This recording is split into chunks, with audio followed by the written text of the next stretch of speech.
마태복음 19에서 20장, 마태복음 19장. 예수님이 이 말씀을 마치시고 갈릴리를 떠나 요단강 건너편 유대 지방으로 가셨다. 그때 많은 궁정이 따르므로 예수님은 거기서도 병자들을 고쳐주셨다. 바리새파 사람들이 예수님을 시험하려고 와서 구실만 있으면 남편이 아내를 버려도 좋습니까? 하고 물었다. 그래서 예수님은 이렇게 대답하셨다.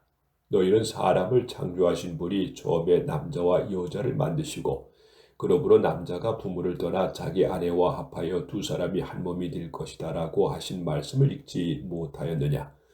그렇게 되면 두 몸이 아니라 한 몸이다. 그러므로 하나님께서 짝져 주신 것을 사람이 나누지 못할 것이다.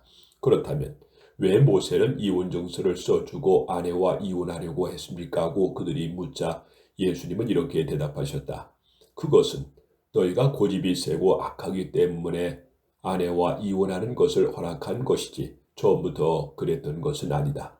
그래서 내가 너희에게 말하지만 음행한 일도 없는데 자기 아내와 이혼하고 다른 여자와 결혼한 사람은 간음죄를 짓는 것이다.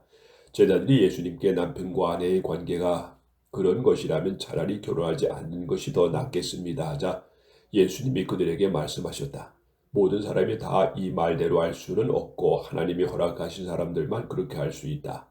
처음부터 결혼할 수 없는 몸으로 태어난 남자도 있고 불구자도 되어서 결혼할 수 없는 남자도 있으며 하늘나라를 위해 스스로 결혼을 포기한 사람도 있다. 이 교훈을 받아들일 수 있는 사람은 받아들여라. 그때 사람들이 손을 얹어 축복해달라고 어린아이들이 예수님께 데려왔으나 제자들이 그 사람들을 꾸짖었다. 그래서 예수님은 어린아이들이 나에게 오는 것을 막지 말아라. 하늘나라는 이러한 어린아이와 같은 사람들의 것이다 하고 말씀하셨다.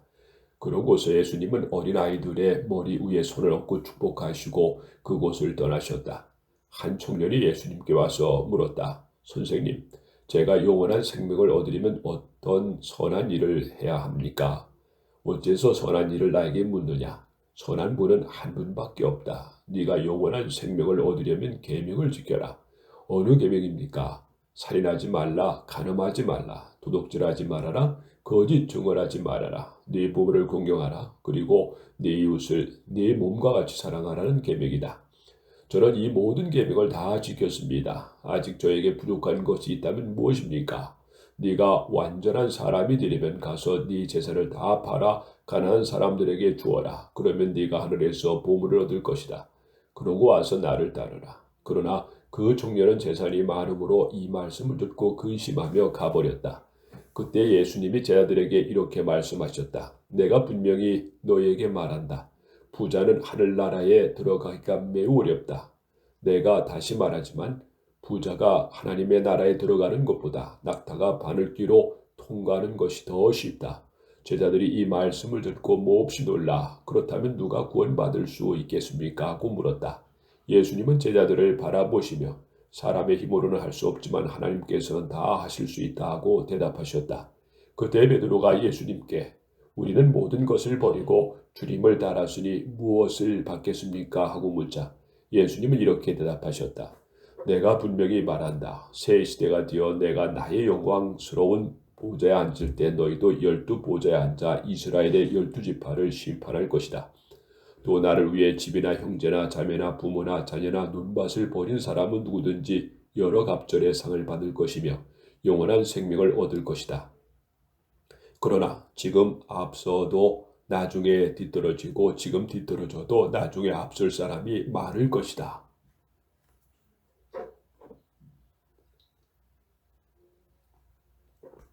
마태복음 20장. 하늘나라는 이렇게 비유할 수 있다. 어떤 포도원 주인이 있는데 아침 일찍 일꾼을 구하려고 나갔다. 그는 일꾼들에게 하루 한 대리원씩 주기로 약속하고 그들을 포도원에 들여보냈다. 9시쯤 되어 다시 나가보니 일거리가 없어 상태에 놀고 있는 사람들이 있었다. 그래서 주인이 너희도 내 포도원에 가서 일하라. 일할 만큼 싹을 주겠다 하자 그들이 포도원에 갔다. 주인은 12시와 오후 3시에도 나가서 그렇게 하였다. 오후 5시에도 나가보니 여전히 일거리가 없어 섰는 사람들이 있었다.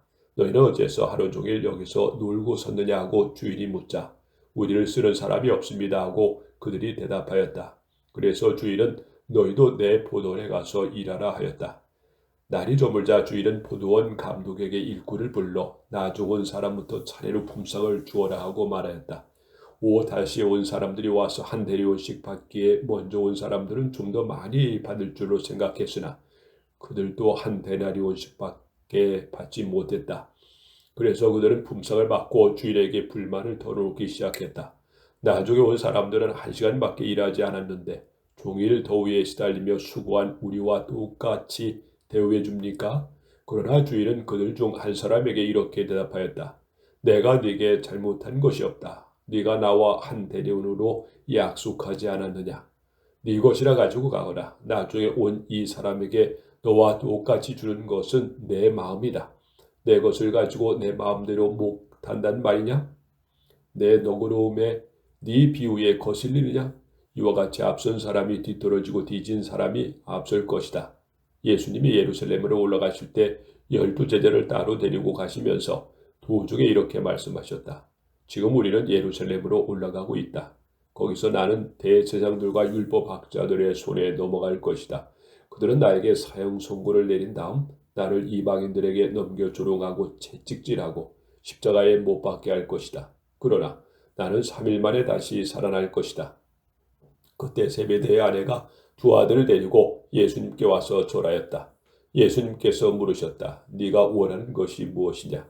저의 이 두 아들을 주님의 나라에서 하나는 주님의 오른편에 하나는 주님의 왼편에 앉게 해주십시오. 너희는 구하고 있는 것이 무엇이든지 모르고 있다. 내가 곧 마시게 될 고난의 쓴 자를 너희도 마실 수 있겠느냐? 마실 수 있습니다.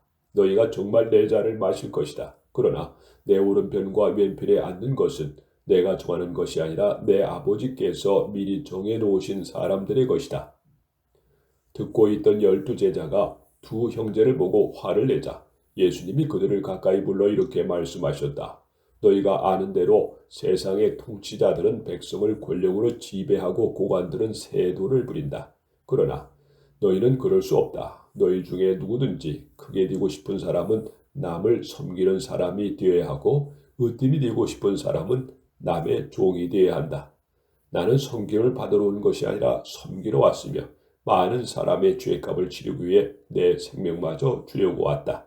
그들이 여리고를 떠나갈 때 많은 궁정이 예수님을 따랐다.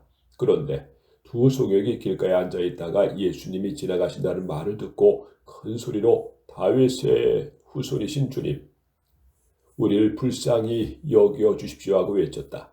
군중들이 그들을 꾸짖으며 조용히 하라고 했으나 그들은 더 큰 소리로 다윗의 후손이신 주님, 우리를 불쌍히 여겨 주십시오 하고 외쳤다. 예수님이 걸음을 멈추시고 그들을 불러 왜 그러느냐 하고 물으시자 그들은 주님, 우리 눈을 뜨게 해 주십시오 하고 대답하였다. 예수님이 그들을 불쌍히 여겨 눈을 만지시자 그들은 곧 눈을 뜨고 예수님을 따라갔다.